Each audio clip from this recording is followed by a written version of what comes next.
नमस्कार दोस्तों। आज हम बात करेंगे माइमन शटरिंग के बारे में। बात बहुत पुरानी है। 1989 में मैं जब कॉलेज पढ़ा करता तो हमारा जो कॉलेज का जो टूर था वो गया ट्रेड फेयर में, दिल्ली में, प्रगति मैदान में। तो वहाँ एक कंस्ट्रक्शन कंपनी थी जो हैदराबाद बेस्ड थी। तो वो कंपनी जो है वो एज इट इज वहाँ मैंने देखा एक पूरा का पूरा फ्लैट यूनिट जो है 2 रूम बेड था उसमें। उसमें 2 बेडरूम था और एक drawing room, living room, bathroom, kitchen, वो सब तैयार था, एज इट इज था। मैंने उनसे पूछा कि एज इट इज आपने कैसे रखा है, इसमें क्या है? तो उन लोगों ने मुझे बताया कि ये हमने एज इट इज जो है, ये मकान जो है ये तैयार कर दिया है। आप ऑर्डर देंगे तो ऑर्डर देंगे जिस जगह पे इसको स्थापित करना है, हम वहां जाके इसको स्थापित कर देंगे। तो ये भी उस टाइम टेक्नोलॉजी थी और ये अब भी यूज हो रही है। जैसे कि मेट्रो बन रही है या बड़े बड़े पुल्स बन रहे हैं, उसमें वो लोग जो सेगमेंट्स हैं वो तैयार होते हैं और उनको जो है ट्रांसपोर्ट से साइट के ऊपर लिया जाता है और फिर मशीनों के द्वारा जो है उसको एज लगा दिया जाता है। इससे भी जो काम जो था वो तेज होने लगा, क्योंकि पहले जो है वो ट्रेडिशनल जो है ईंटों से मकान बना करते। और अगर हम पुरानी एशियन आज से 500-700 साल, 1000 साल पहले की बात करें तो उस वक्त सीमेंट का आविष्कार भी नहीं हुआ था। लोग चूना पत्थर को मिला के और उससे वो पेस्ट जो है, वो दाल जो थी उड़द की दाल, उसको वो मिक्स किया करते हैं। उससे वो लोग जो थे वो प्लास्टर वगैरह किया करते, उससे वो फिनिशिंग लाया करते। और वो बिल्डिंग्स आज भी एज इट इज खड़ी हैं आपके सामने। कई भूकंप आए, कई चले गए, वो बिल्डिंग्स आज भी खड़ी हैं। पर उसमें जो था, एक तो टाइम ज्यादा लगता था और उसके बाद एक जो महंगाई जो है, वो आइटम जो थी वो एज कंपेयर सीमेंट से बहुत महंगी पड़ती थी। सीमेंट आया, सीमेंट का यूज होने लगा। ईंट जो है वो पहले पत्थर यूज हुआ करते, उसकी जगह जो है ईंट के भट्ठे लगे। पहले साइजेस उसके छोटे होते थे, बड़े होने लगे। टेक्नोलॉजी बदल होती रहती है। पहले 14 इंची की, 18 इंची की, 24 इंची की दीवारें हुआ करती थी और इतनी बड़ी बड़ी दीवारें होती थी कि पुराने उसमें पत्थरों की दीवारें होती थी, घोड़ा भी चला जाता था।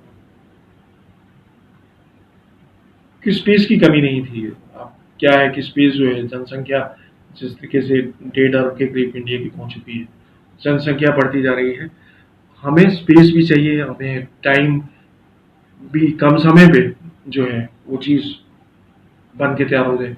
और उसके बाद जो है वो ऐसी होनी चाहिए कि जो भूकंप आए या ऐसी चीजें आए उसको वो सहन कर सके। इसके लिए माइमन शटरिंग की खोज की।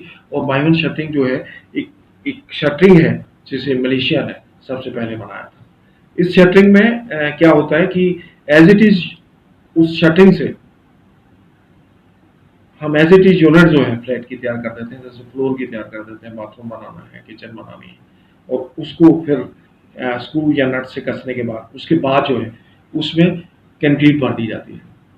तो कंक्रीट भरने के बाद जो है वो 10 या 12 दिन के अंदर उसको फिर ऊपर उठा दिया जाता है और एक पूरा का पूरा फ्लोर जो है 10 या 12 दिन में वो कंप्लीट हो जाता है।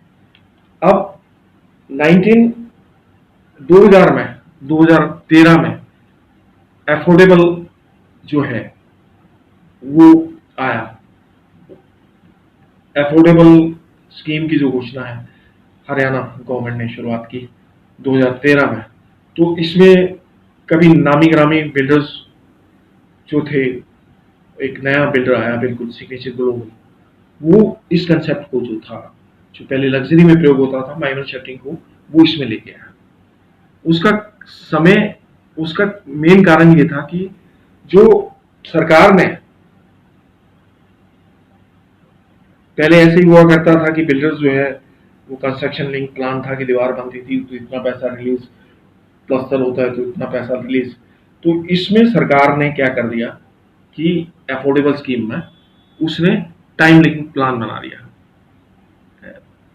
टाइम लिंक पेमेंट उसने वहां कर दी कि आपने, कस्टमर ने लगभग 3 साल में उसको पेमेंट को कर देना है और जो कंस्ट्रक्शन कंपनी है, बिल्डर है, उसको 4 साल में देना है। इसके लिए 4 साल में उसको देना है।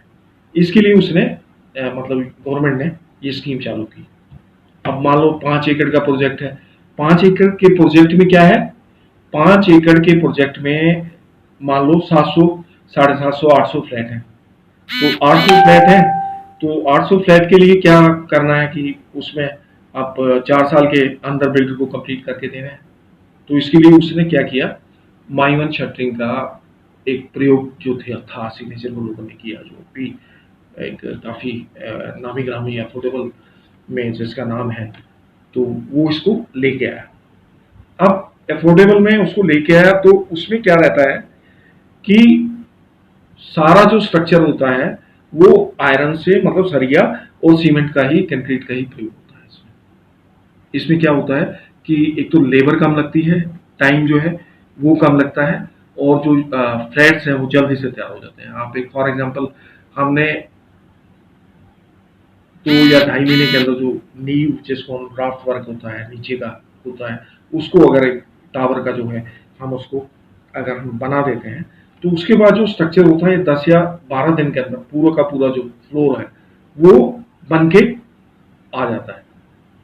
मीन्स अफोर्डेबल में एक फ्लोर में 8 फ्लैट्स होते हैं, 8 यूनिट्स होती हैं, और अगर हम देखें या 10 या 12 दिन के अंदर जो है, मान लो 10 डेज में वो एक फ्लोर को तैयार कर देता है, तो इट मीन्स क्या हुआ, लगभग 1.25 दिन के अंदर एक यूनिट तैयार हुई।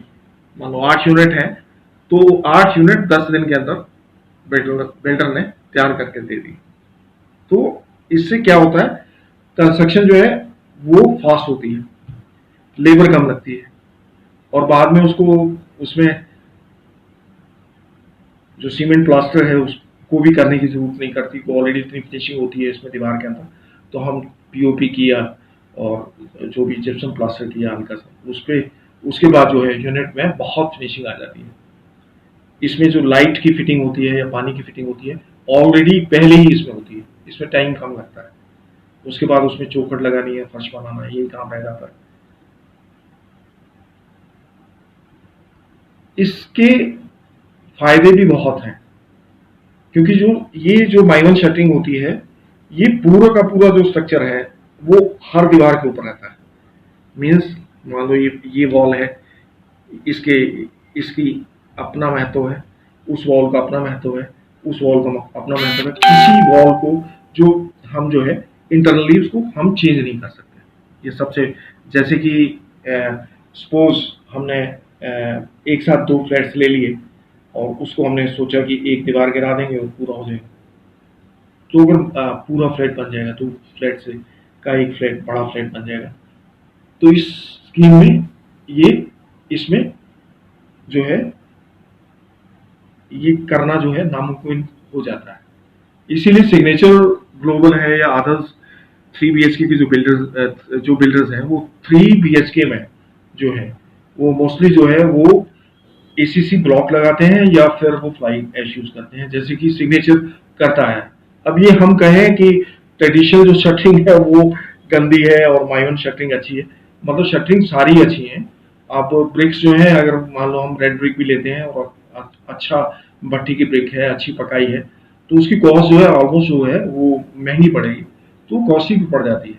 तो अब पीछे क्या हुआ कि थर्मल प्लांट्स लगने लग गए, थर्मल प्लांट्स लगने लग गए तो सरकार के पास समस्या आ गई कि जो कोयला जला हुआ कोयला है, उसकी राख है, उसको हम कहाँ प्रयोग करें।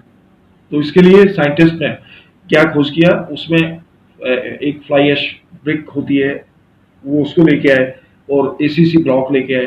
फ्लाई ऐश ब्रिक जो होती है वो स्पेशली उसमें जो राख होती है कोयले की, ऐश बोलते हैं उसको, उसका और सीमेंट का और भी कई आइटम्स होती हैं, उसका जो मिक्सचर होता है उससे ये ईंट बनाते हैं। तो ये भी उतनी ही मजबूत है जितनी लाल ईंट मजबूत है। ये उतना ही वजन से है, उससे वजन जो है, जो लाल ईंट का वजन है उस वजन सह सकती है, उससे ज्यादा ये वजन सह सकती है। अब ये होने लगा कि उसके बाद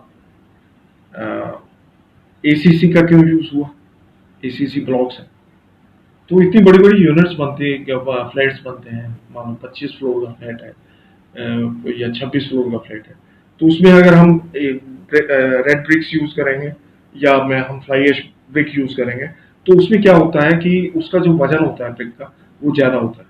जो एसीसी ब्लॉक्स होते हैं वो सीमेंट का भी उसमें यूज है, ऐश का भी बुक है, एल्युमिनियम के कुछ पार्ट है, तो वो एज कम्पेयर टू बहुत हल्की होती है, साइज में बड़ी होती है, और फिनिशिंग जो होती है उसकी होती है जैसे हमारा माइवन शटरिंग है वैसी ही फिनिशिंग उसकी ही होती है।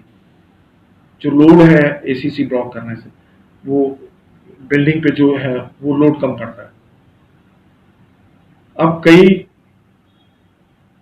मैंने अभी यूट्यूब में, अब कई जो है यूट्यूबर्स हैं बड़े बड़े प्रवक्ता हैं, तो उन लोगों के मैंने चैनल्स देखे जो कि ये बात कर रहे थे कि ये जो है माइवन शटरिंग अच्छी है। तो सभी शटरिंग्स का कुछ का फायदा है, नुकसान है। हर बिल्डर जो है हर जो है शटरिंग वो यूज कर रहा है। अगर हम सिग्नेचर को लें 3 BHK में वो एसीसी ब्लॉक भी लगा रहा है और वो उसमें फ्लाई ऐश जो है वो ब्रिक्स भी यूज कर रहा है।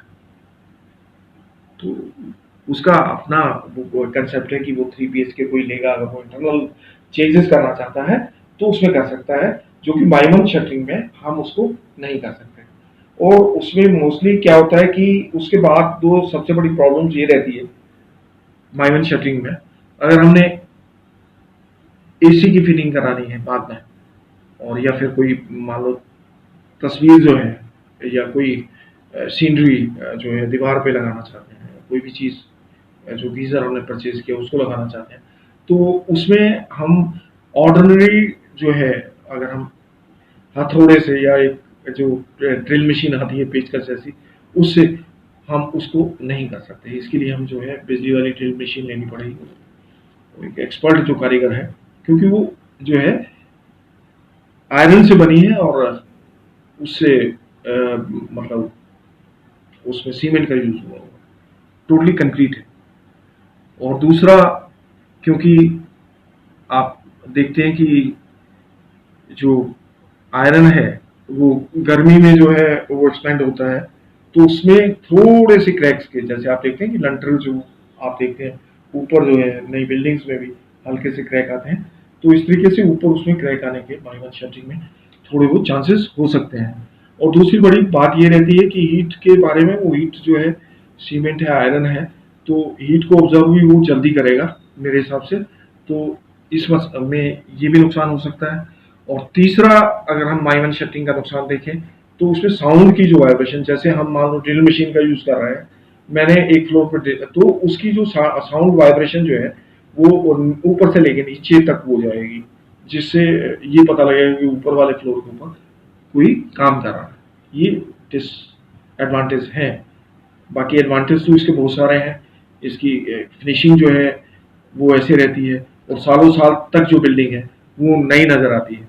और कहने का मतलब मेरा तात्पर्य ये है कि कोई भी जो आजकल अगर मान लो कोई भी बिल्डर आज वैसे रेड ब्रिक का वो यूज नहीं करेगा, क्योंकि रेड ब्रिक जो है वो कॉस्टली बहुत पड़ जाती है, और उसकी जो क्वालिटी है वो उसको प्रिडिक्ट करना बहुत मुश्किल हो जाता है किसी भी आम इंसान के लिए, कि वो खारे पानी की है या उसमें पकावट कितनी है, उसको जो है उसको मतलब उसके लिए जो है वो नहीं उसको रेक्टिफाई कर पाता कि कैसी ईट है ये। तो इसके लिए हमें जो है मतलब जो कोई भी जो बिल्डर है, जैसे अब सिग्नेचर है, वो 3 BHK अगर यूनिट्स बना रहा है तो उसमें वो एसीसी ब्लॉक यूज कर रहा है या फिर फ्लाई ऐश ब्रिक यूज कर रहा है। और बाकी जो बाकी जो 2 BHK है, क्योंकि ये जो है माइमन जो शटरिंग है वो कॉस्टली बहुत है, और मान लो एक टावर है तो उसमें वो उसको जो सरकार ने जो रेट प्रोवाइड कर रखा है जो भी है 4,000 और 500 रुपये बालकनी का, तो वो अगर वो एक टावर के अंदर, मान लो एक टावर के लिए वो अगर मान लो शटरिंग लेके आता है तो वो बड़ी कॉस्टली पड़ती है। और इसका प्रॉब्लम सबसे बड़ी बात ये है कि अगर मान लो एक पूरा का पूरा जो एक